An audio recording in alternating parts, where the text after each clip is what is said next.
नमस्कार। Eklavya IAS academy Dehradun में सभी लोगों का स्वागत है। आज हम वर्तमान समय में जो मनुष्य जीवन को बड़ा सरल, सुविधाजनक और सहूलियत भरा जो बनाया जा रहा है, उसमें सबसे बड़ी भूमिका है तकनीकी की, टेक्नोलॉजी की। और इस टेक्नोलॉजी में चौबीसों घंटे आदमियों के हाथ में जो डिवाइस है वो है मोबाइल। और मोबाइल के अंदर जो तमाम प्रकार की जो है सुविधाएं हैं, जिसमें से जो है ऐप सबसे प्रमुख हैं। इन ऐप के द्वारा आज का जीवन बहुत सरल, सुविधाजनक और सहूलियत वाला हो गया है। और ये संभव हुआ है ऐप्स के डेवलपमेंट के द्वारा। हाल के वर्षों में ऐप का बेहतरीन विकास हुआ है। और अगर हम पिछले 15 सालों की बात करेंगे तो वही सामान्य ऐप जो 2010 के आसपास से शुरू हुई थी, आज वो सुपर ऐप की भूमिका में आ गए हैं।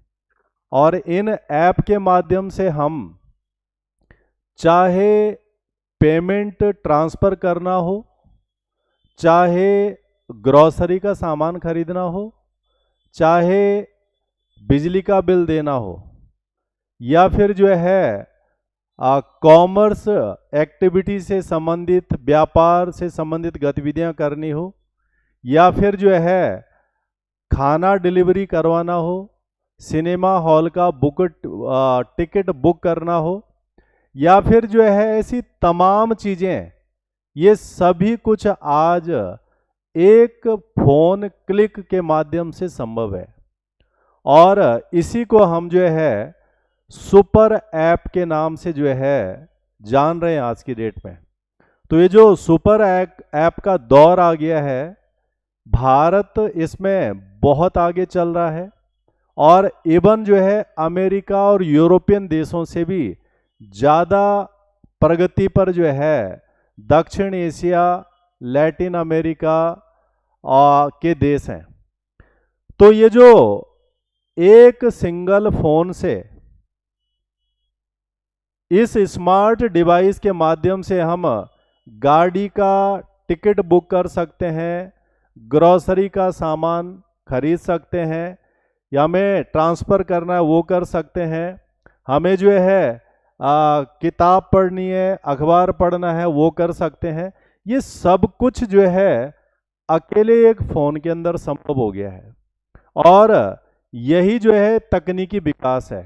तो ये जो तकनीकी विकास है, इस तकनीकी विकास में जिन चीज़ों का नाम हम सुन रहे हैं, ये हैं सुपर ऐप्स।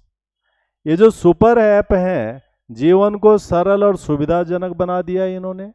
और हर काम के लिए एक ऐप है। और अब बहुत सारे कामों को हम एक ही ऐप के अंदर कर सकते हैं। तो इस तरह के जो ऐप हैं, इन्हीं को हम सुपर ऐप के नाम से जो है जान रहे हैं। तो भारत में अगर हम बात करेंगे कि भारत में सुपर ऐप का डेवलपमेंट किस तरह से होता है, इनका प्रयोग कैसे होता है, तो अगर इसके आंकड़ों पे जाएंगे हम कि डेटा क्या है। भारत में 140 करोड़ लोगों की जनसंख्या है। और इस 140 करोड़ में से 100 करोड़ से ज़्यादा लोग जो है मोबाइल, 125 करोड़ से ज़्यादा लोग मोबाइल फ़ोन का इस्तेमाल कर रहे हैं। तो क्या जानकारी है सरकारी आंकड़ों के अनुसार, भारत सरकार का सांख्यिकी एवं कार्यक्रम क्रियान्वयन मंत्रालय होता है। इस मंत्रालय ने सर्वे किया है। और सर्वे में जो है अपने आंकड़े प्रस्तुत किए हैं और कहा है कि 15 साल से 29 साल के आयु वर्ग के जो लोग हैं भारत में, 15 से 29, इनमें से 99% लोगों के द्वारा स्मार्टफोन का इस्तेमाल किया जा रहा है। तो 15 से 29 वर्ष के आयु वर्ग के लोग, 99% लोग स्मार्टफोन, यानी जिस फोन के अंदर ये तमाम तरह की ऐप और ये तमाम तरह के काम हो सकते हैं। और ये भी कहा जा रहा है कि 99% लोग जो स्मार्टफोन का इस्तेमाल कर रहे हैं, वो यूपीआई के द्वारा पेमेंट अपना ट्रांसफर कर रहे हैं, ये दे रहे हैं 99% लोग। बहुत बड़ा आंकड़ा है। और ये चीजें और सरल हो गई हैं जब से स्मार्टफोन आए हैं, साथ में 5G कनेक्टिविटी संभव हुई है, तो फिर तेजी से अधिकतम जगहों पर ये यूपीआई का उपयोग बढ़ गया है। और इस यूपीआई के उपयोग बढ़ने से चाहे हमें खाना मंगाना हो, चाहे हमें जो है ग्रोसरी का सामान परचेज करना हो, चाहे हमें विभिन्न प्रकार के बिजली के, पानी के, स्कूल के तमाम तरह की फीस को देना हो, ये सब कुछ एक ही जगह पॉसिबल हो गया है, और ये है ऐप्स के द्वारा। तो इस प्रकार से जो है भारत सरकार के डेटा भी कह रहे हैं कि इस तरह की स्थिति बन गई है। अगर हम इसके इतिहास में जाएंगे, इसके बैकग्राउंड में जाएंगे कि ये ऐप जिसके अंदर तमाम प्रकार की सहूलियत कंज्यूमर के लिए है, इसकी शुरुआत कैसे होती है। तो शुरुआत में अगर हम देखेंगे, भारत की अगर बात करेंगे, भारत में कब जो है ऐप ऐसी आई थी, तो शुरुआत जो है भारत में इन्फोसिस कंपनी के द्वारा मानी जाती है। और इन्फोसिस कंपनी के जो फाउंडर थे नारायण मूर्ति, उनके दौर में जो है 1999 में इस तरह का ऐप आया था जिसको हम कहते हैं मोबाइल असिस्टेंट। परंतु जो पहला जो मोबाइल फ्रेंडली ऐप आया था उसको डेवलप्ड होने में थोड़ा समय लगा था। उसके अलावा एक मोबाइल सेवा ऐप स्टोर 2017 में आया था। तो हम कह सकते हैं कि 1999 के आसपास से भारत में ऐप की शुरुआत हो गई थी। परंतु जो पॉपुलर ऐप है जिसने आज सबसे बड़ा मार्केट पकड़ रखा हुआ है पेटीएम, और पेटीएम 2010 के आसपास आता है। दुनिया में अगर बात करेंगे कि पूरी दुनिया में ऐप की शुरुआत कब से होती है, तो पूरी दुनिया में ऐप की शुरुआत 1994 में मानी जाती है, जब आईबीएम अमेरिकन कंपनी है, आईबीएम सिमोन नाम का ऐप लाया था। और पहला मोबाइल ऐप नोकिया ने प्रेजेंट किया था, स्नेक, उसमें खेल था सीढ़ी, सांप सीढ़ी वाला जैसा, ये 1997 में आता है। तो हम ये भी समझ सकते हैं कि लगभग 90 के दशक के बाद पूरी दुनिया में ऐप की शुरुआत होती है। भारत में भी लगभग तभी शुरुआत हो गई थी। परंतु सबसे ज़्यादा जो चर्चा होती है या जिसका इस्तेमाल होता है शुरुआत में, हालांकि ये ऐप एक एक कामों के लिए शुरू हुए थे, परंतु आज इनमें सारे काम होने शुरू हो गए हैं। तो पेटीएम और फोन पे शुरुआत में ये बिल पेमेंट के लिए इस्तेमाल हुआ था, और आज इनके अंदर हम सब कुछ कर सकते हैं। पेटीएम के द्वारा हम सिनेमा का टिकट भी खरीद सकते हैं, ग्रोसरी सामान भी खरीद सकते हैं, बिल पेमेंट तो खैर पहले से होता है, गेमिंग भी खेल सकते हैं। तो आज की डेट में ई कॉमर्स हो गया, ट्रैवल बुकिंग हो गया, म्यूचुअल फंड हो गया, इंश्योरेंस हो गया, गेमिंग हो गया, सब कुछ इन ऐपों के अंदर आ गया है। और जब से इन एक सिंगल ऐप के अंदर मल्टीपल तरह के टास्क किए जा सकते हैं, मल्टीपल तरह के काम किए जा सकते हैं, तो तभी हम इन्हें कह रहे हैं सुपर ऐप। तो इन सुपर ऐप का इस्तेमाल करके सभी लोग जीवन को और सरल आसान बना सकते हैं। अगर हम विश्व की बात करें तो ज़्यादा इस्तेमाल कहाँ हो रहे हैं ये, तो ज़्यादा इस्तेमाल इनका दक्षिण पूर्व एशिया, लैटिन अमेरिका और दक्षिण एशिया के देश हैं, यहाँ पर इन ऐप का बहुत ज़्यादा इस्तेमाल हो रहा है। और एक ही ऐप के अंदर ये कॉमर्स, पेटीएम, संपर्क सब कुछ लोगों को मिल रहा है, तो उससे सहूलियत भी हो रही है, फायदा भी हो रहा है, और समय की बचत भी हो रही है, पैसे की बचत भी हो रही है, और कई तरह, हालांकि इसके साथ कुछ चुनौतियां भी हैं, चैलेंज भी हैं, वो भी हम बात करेंगे।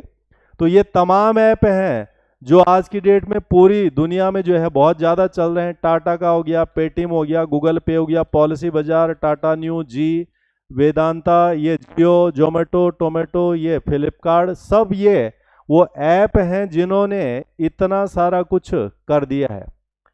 अमेरिका हो गया और यूरोप हो गया, जो विश्व के सबसे विकसित महाद्वीप हैं, डेवलप्ड कॉन्टिनेंट हैं, यहाँ पर इसका प्रचलन, इन ऐप का प्रचलन अभी शुरुआती दौर में है। तो हम ये कह सकते हैं कि यहाँ पर अभी बहुत ज़्यादा डेवलपमेंट इनका हुआ नहीं है, परंतु कुछ रिपोर्ट है, जैसे इसमें गार्टनर, ये जो है एक जो है बिजनेस और टेक्नोलॉजी इनसाइट्स कंपनी है, ये गार्टनर ने एक रिपोर्ट दी है और इस रिपोर्ट में इन्होंने कहा है कि लगभग 2027 तक विश्व की आधी से ज़्यादा जनसंख्या इन ऐप के माध्यम से अपने कामों को कर रही होगी।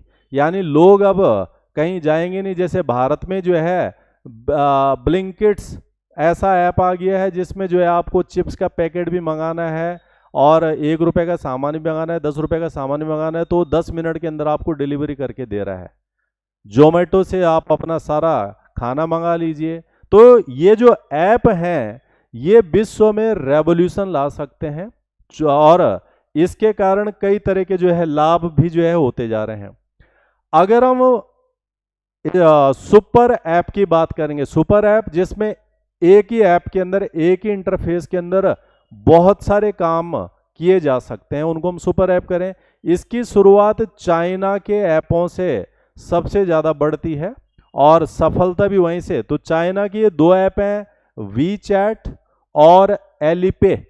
इन दोनों ने इस प्रकार की शुरुआत का बड़ा एक दायरा तैयार कर लिया है और वी चैट ने अपना एक खुद का इकोसिस्टम भी डेवलप कर लिया है, जिसके कारण बड़े बड़े बिजनेस कार्यों को अकेले इस ऐप के द्वारा संभव किया जा रहा है। और हम आम जीवन में भी देख रहे हैं कि सरकारें भी इस तरफ जा रही हैं, अपने तमाम तरह की सुविधाओं को इन ऐपों के माध्यम से पहुंचा रही हैं और लोगों को सहूलियत भी हो रही है। एक ही ऐप के अंदर ये सारी चीज़ें हैं। भारत में अगर हम बात करेंगे कि कुछ पॉपुलर सुपर ऐप हैं जिसमें बहुत सारे काम इकट्ठे हो रहे हैं, जैसे जो है पेटीएम, ये 2010 में आ गया था और इसमें सारे काम, चाहे हमें कुछ भी करना है, वो सब कुछ पॉसिबल है।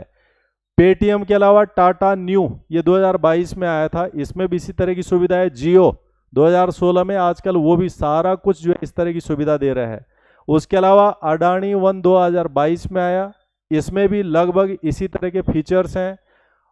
SBI का योनो है, इसमें भी जो है मल्टीपल फंक्शन अवेलेबल हैं और सरकार द्वारा सपोर्टेड भीम ऐप है 2016 से, इसमें भी ये सारी चीज़ें हैं। तो ये भारत के वो सुपर ऐप हैं जिनके अंदर तमाम प्रकार की सुविधाएं जो है लोग ले रहे हैं और इसका लाभ उठा रहे हैं। अब ये जो सुपर ऐप हैं, इसमें एक तरफ सुविधा है तो दूसरी तरफ कुछ चुनौतियां भी हैं और इसके बारे में कंज्यूमर को, उपभोक्ता को जरूर ध्यान रखना चाहिए, जरूर पता होना चाहिए, ऐसा ना हो कि उसे नुकसान हो जाए। जैसे हम सुविधा करेंगे तो सुविधा और सहजता, क्योंकि एक के अंदर सब कुछ मिल रहा है। आप पेमेंट ट्रांसफ़र करो, परचेजिंग करो, टिकट बुक करो, ट्रेन का टिकट बुक करो, रेलवे का टिकट बुक करो, इसका करो, सब कुछ है। तो इसमें सहजता है, बचत भी हो रही है, इसमें सेविंग, क्योंकि जो है ये ऐप जो है कई तरह के रिवॉर्ड्स देते हैं कि अगर इतना खरीदोगे तो इतना मिलेगा। जैसे पेटीएम शुरू में कहता था कि 50,000 का खरीदोगे तो 20,000 इसमें और मिलेगा, ये और मिलेगा, वो और मिलेगा। ऐसे इन तमाम ऐपों में सुविधाएं हैं और इससे लोग पैसा भी बचाते हैं। बेहतर अनुभव, जब जो है व्यक्ति को चलते चलते काम हो जाते हैं, खड़े खड़े जो है अपने सारे कामों को निपटा रहा है, ट्रेन में बैठे बैठे इन सारे कामों को कर रहा है, तो अनुभव भी अच्छा होता है। एकीकृत पेमेंट सिस्टम है, क्योंकि एक ही फ़ोन के अंदर आपका बैंक अकाउंट भी है, ये भी है, वो भी है, तो सारे पेमेंट लेना है, ट्रांसफ़र करना है, रिसीव करना, फॉरवर्ड करना है। इंटीग्रेटेड पेमेंट सिस्टम इसके अंदर है और सरल हैं, ये यूजर फ्रेंडली हैं, क्योंकि इसे कोई भी व्यक्ति बड़ी आसानी से संचालित कर सकता है। ये तो सुविधाओं के स्वरूप में है, बट चुनौतियां भी इसमें, खामियां भी हैं। जैसे अगर हम एक ही ऐप का बहुत ज़्यादा इस्तेमाल कर रहे हैं और कभी ख़राब हो जाए, कभी उसमें दिक्कत आ जाए, तो फिर ये समस्या बढ़ सकती है। तो ये एक चुनौती है।